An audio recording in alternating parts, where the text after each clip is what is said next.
Plongé au cœur de l'intensité des pluies et de leurs conséquences dévastatrices, le Mali se retrouve confronté à une situation critique qui touche à la fois les vies humaines et les infrastructures.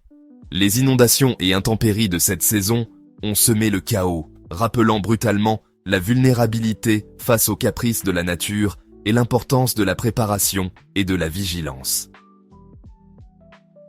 La saison des pluies a provoqué de graves pertes au Mali.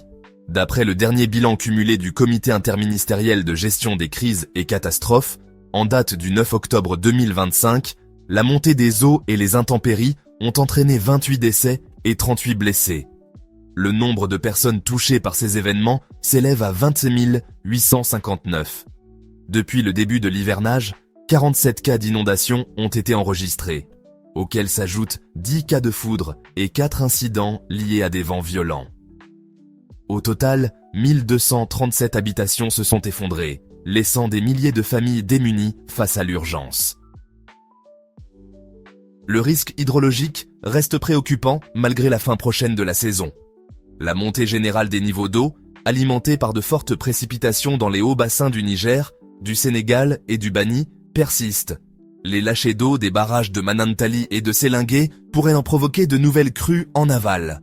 Face à cette menace, les autorités ont rappelé des consignes strictes. Ne pas traverser une zone inondée, éviter les berges et les ponts et ne pas s'abriter sous un arbre en cas d'orage.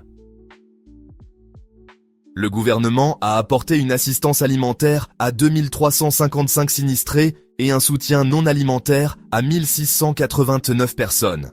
Des opérations de nettoyage des marigots, menées avec des brigadiers citoyens et des volontaires, se poursuivent dans le district de Bamako. Bien que l'hivernage touche à sa fin, des activités pluvio-orageuses d'intensité faible à modérée restent possibles, et les autorités réitèrent leur appel à la prudence, la saison n'étant pas encore totalement achevée.